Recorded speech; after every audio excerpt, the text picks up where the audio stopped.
I'm Brett Griffin. We're here at Eustace Farms with Brad Eustace out here in Catlett, Virginia. Yep. Also joined by our buddy Eric Scruggs with Nutrien Ag Solutions. Brad, tell me a little bit about the history of this farm. I went out on my own there back in 2012 and got 35 acres here on this spot here, and just leased a lot of land around the area here. So this is a home place? Yeah. What were you doing before 2012? Farming for other people, working Okay. for them. So many people that we meet say, how do I get into farming? What would be your advice to those people? Don't buy new equipment. Don't buy new equipment. Hey, that's a good start. Eric, how long have you been coming out here? About 5 years now. I started with Brad right when I started with Nutrien and kind of gone from there. So did you train him well? I don't know, he trained me. I couldn't do it without him. So what is your relationship like on a daily basis? I guess it depends on the time of year. You know, springtime, we're talking about what fertilizer to put out. You know, we've already kind of decided what varieties we're going to plant, but we go through weed control programs.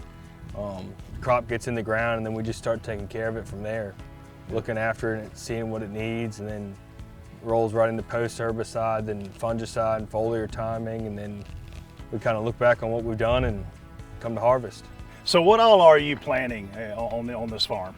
Just right now I got about 1,014 acres of soybeans and getting ready to plant, I think it's shade over 400 acres of wheat.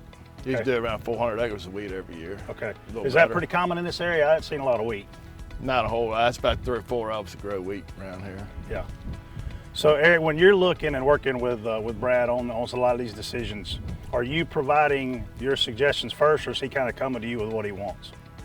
I think it kind of depends on what those decisions are, but a lot of times he'll tell me I want to grow, you know, this much wheat, and we'll kind of look back at the data and try to pick our varieties out, and I'll kind of make up a budget for him, and we'll kind of look at what's it going to cost to grow wheat, and what can he stand to make on wheat, and then go from there. Yeah, it's been working pretty good too. Yeah. So far, so good. Yeah. So all the inputs, Eric, you're heavily involved in. Yeah, and we're always, you know, trying to look what we can do better in the field, and also like what's something new to try. You know, Brad was using Radiate a lot in the past. We brought Terramar to him, and he tried some last year, and used on every acre this year just about. And with how hot and dry it was, I think that's a lot of the reason the beans are doing what they're doing. Yeah.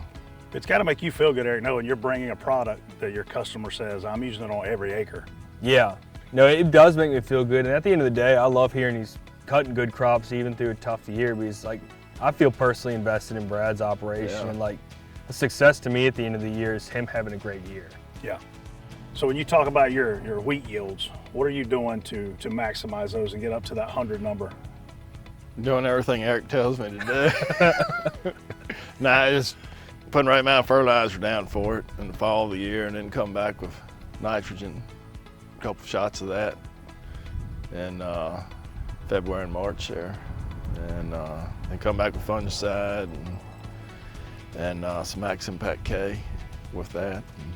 So you broke out in 2012. What made you want to go off and do it on your own? Be my own boss.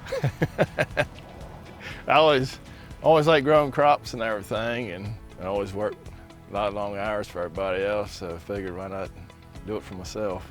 Yeah. Worth the gamble? Yeah, oh yeah. Yeah. Should have done a long time ago. Worked out. Yeah. Good. What's been your favorite part? Riding around looking at, watching them grow. Yeah. Being out there planting, just doing it all. I love it. I feel like I'm on vacation every day. Happy harvest. Yeah. Favorite time of year. There we go. Eric, when you hear feeding the future together, what comes to mind? I think a lot about just our relationships that we have with our growers, and trying to advance agriculture and, you know, make it more profitable for them, more sustainable for the environment, and just, you know, bringing the next generation along so they've got land to farm, and that, you know, we can get everyone fed together. Yeah. Other than hard work, Brad, what do you think? That sounds about right to me.